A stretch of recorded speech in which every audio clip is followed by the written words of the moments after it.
Hello, you're watching the Royal Fashion Diaries with me, Charlotte Brayhope. This month I'm joined by wardrobe consultant and author Alicia Healey. And September has been quite the month, from Kate's back-to-school style to Meghan's tour de force of fashion in Africa, not to mention a very special engagement dress. So let's get started. First of all, we've got the Duchess of Cambridge taking her daughter Charlotte to school for her very first day of school. And she's here wearing a Michael Kors dress. What do you think of it? Well, this is a repeat wear for Kate. We've seen it once before at Meghan and Harry's wedding rehearsal last year. This is the first time we've seen it full length. It's quite a simple style. It's a classic Kate style midi dress, floral, belted. She's actually added her own belt to it, which sharpens it up a little. I quite like the way I think she's colour coordinated with the children's school uniforms. Yes. So she's picked out the red and blue of their uniform, which is quite a nice touch. With this kind of occasion, she doesn't really want to highlight her dress too much. She wants to have the focus on the children. It's their big day, so it's not a time to wear a brand new frock. So it's a good choice for a repeat wear. And of course, it's a special day, you know, your child's first day at school, and it was a real treat, wasn't it, just to see the whole family there? Yeah, it's always nice to see them together. Obviously, it would be a nerve-wracking day for Princess Charlotte, so it's nice to have her mum with her. Of course, when Prince George, on his first day, she was unwell that day, so it's nice to see the family all together on such a big day for them. The next event we saw the Duchess of Cambridge at was at the opening of the Back to Nature play garden, and she really does look appropriate here for a garden or a garden party or opening an event outdoors, doesn't she? She does. She's wearing a floral dress by Emilia Wickstead. She's very good at dressing for these kind of outdoor engagements. It's very appropriate for a flower show, the floral print. At this time of year it's very difficult to dress, very difficult to plan ahead with a royal wardrobe, so she possibly would have had a backup option, but as it turned out this day was very warm. This dress is a summer dress, it's 100% cotton, but it's got the long length and the sleeves, so if the temperature dropped, she'd be covered there. She wouldn't need to wear a jacket or anything like that. There would be a backup if there was suddenly a freak weather day. But luckily there wasn't, so we got to see this pretty dress. Yeah, it's beautiful. And Emilia Wickstead is one of her favourite designers. She is. We're more used to seeing her wearing the more colourful, block-coloured, tailored dresses. She's worn her a lot at her more formal engagements, the more tailored, bespoke dresses, which match really well with millinery. But I think this is the first time we've seen her in a more smart, casual, patterned summer dress. Yeah, it's really beautiful, a beautiful design, very English country garden. Yeah, it's a rosewood print. This print is popular in all of Emilia Wickstead's floral designs. And how much of what she's wearing is sort of her own, and how much sort of advice, how much behind the scenes advice do you think she's getting? I think she'd be getting some advice behind the scenes, but she seems to have a fairly defined sense of style herself. She doesn't tend to wear anything too avant-garde, or you tend to know what to expect when she turns up to an engagement. She has a sort of style formula that she sticks to. So I think she might be getting advice about designers, but I think she's making most of the decisions herself. And next, the Duchess of Cambridge visited a children's development centre in South London, wearing polka dots, so in a sense classic Kate, but also she's made it a bit more modern, and she's done something different in wearing trousers. Yeah, it's a classic ensemble, but we're used to seeing her matching blouses with skirts perhaps. It's a bit more modern, a bit more fashion forward, but still simple and classic, but there's a playful feminine side to it as well, with the silk blouse and the polka dot print. In the past, she's tended to favour skinny jeans if she's going to go down the trouser route. So I think it's a really good practical outfit. It's perfect for a working wardrobe, and it's an outfit that I can imagine lots of people being able to replicate as well. Next, in the middle of September, the Duke and Duchess of Sussex kicked off their tour of South Africa, and Meghan emerged in this lovely print dress, which is by a fair trade brand from Malawi. Is that correct? Yes, it's by a label called Myamiko. It's a local African brand in Malawi. I think it's really nice that she's chosen this brand on the first day of the trip. It's a nice way of paying tribute to your host. And of course it's going to boost their sales. It's made of 100% cotton, locally sourced cotton, so again she's keen to show that she wants to wear clothes that are sustainable, made of natural materials. This has been a big thing with a lot of the choices she's been making in her wardrobe recently. It's from her usual colour palette. She tends to stick to monochrome colours, black and white or subdued tones. The print is inspired by African traditional prints and techniques, so it's nice that she's incorporated that kind of heritage from Africa on the first day of her trip there. And this really was a very special moment on her tour. She was visiting a township in a deprived area and telling these teenage girls that she was their sister and that she was with them. And so I think by wearing an African brand, that's part of that message, that she wants to be seen as somebody who's approachable and who understands these women. Next, the Duke and Duchess of Sussex visited the oldest mosque in South Africa, and Meghan is wearing an olive green dress. I think I'd call it a utilitarian style of dress. Yeah, I would describe it as utilitarian. It's quite functional. She's favoured this shirt dress style quite a lot. It's quite easy to wear, quite comfortable. The important consideration for this engagement would have been the religious custom for the mosque, so it was important to wear something modest, not too close-fitting, and something long that covers the legs and the arms. So I think that's the main reason why she's chosen this. And that olive green is really beautiful against her skin tone, I think. Yeah, she wears this colour quite a lot. If she's going to wear colour, it tends to be from this kind of natural, neutral palette, navy blues, khaki greens. And Staud, this label, is a very ethical brand. Yeah, it's quite an up-and-coming label based in California. This dress is made of recycled nylon.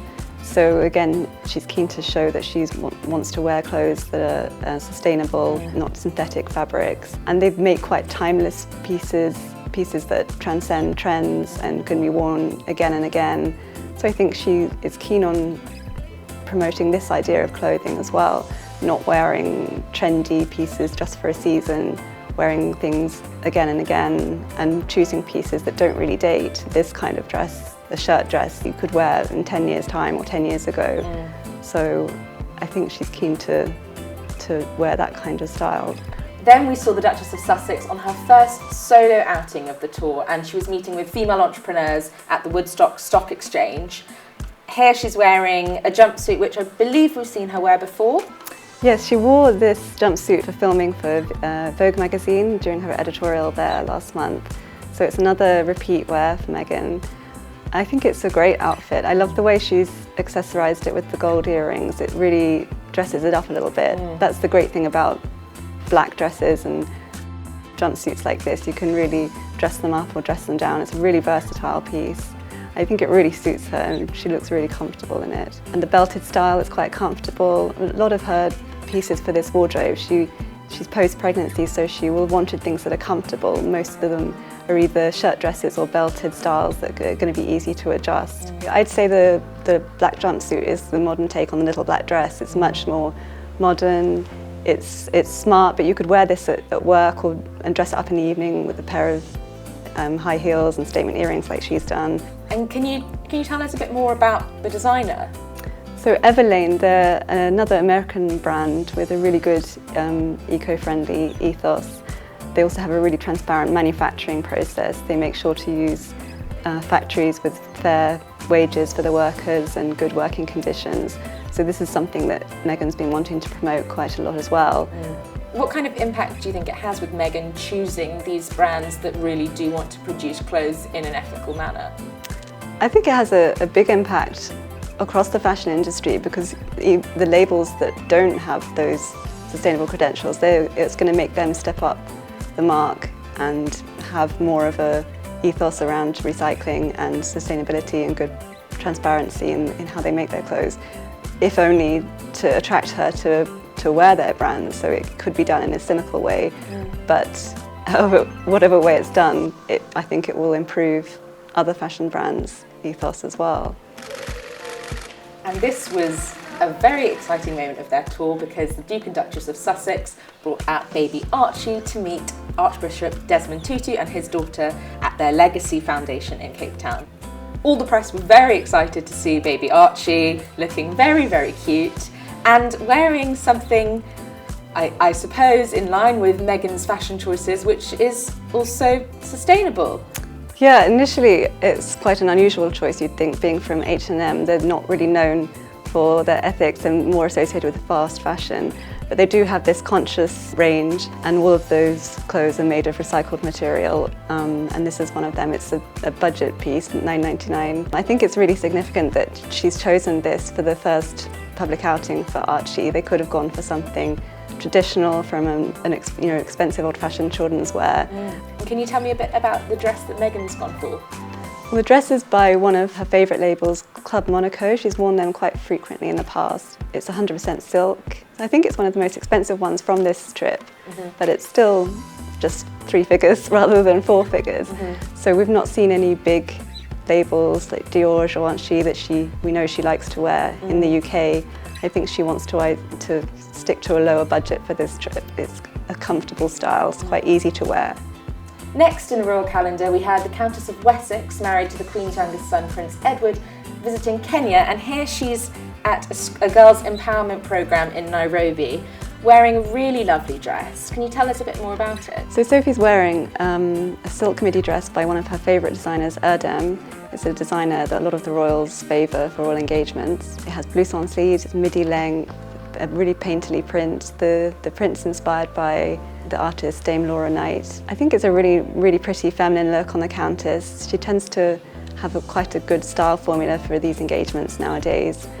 Well, I'd say it's quite quintessentially British, especially given that it's featuring a British artist with the floral print. It is, and it's perfect for the climate. And so I think it's quite a youthful look on her as well. We saw the Countess of Wessex again when she visited the British Support Peace Training Team in Kenya, and she's looking quite feminine here in a nice soft palette.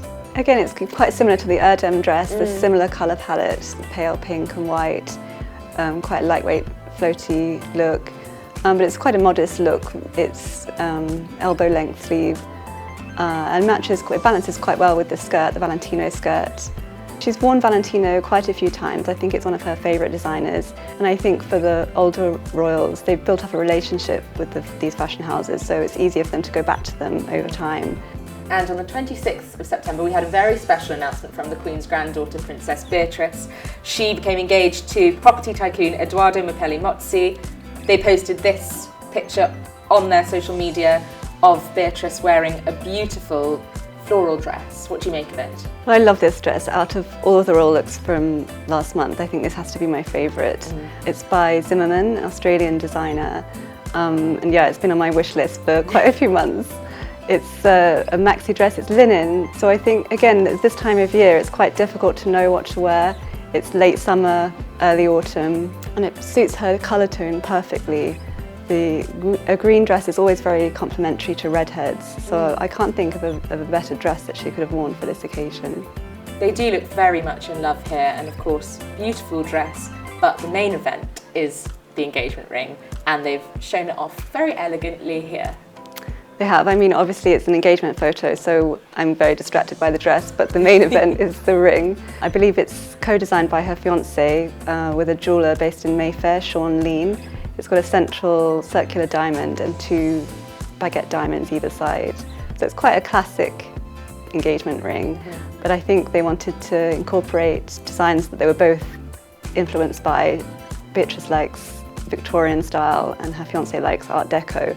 So they wanted to incorporate both of those styles within the ring. I think that they want to make it traditional in some ways, so having that combination of styles, the Victorian style and the Art Deco style, it's a way of adding a little bit of history to it so that it's not an entirely new piece of jewellery. I suppose it will generate a lot of excitement, don't you think? I think it will. She hasn't been a royal that's been that much in the spotlight, but now that she's engaged, all eyes are going to be on her wedding outfit next year.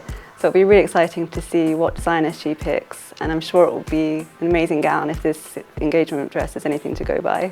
And that completes this month's Fashion Diaries. We'll be back again next month with more fashion expertise. But if you do want more, then subscribe to the Royal Fashion channel by clicking the subscribe button. And please do leave a comment below if you enjoyed it.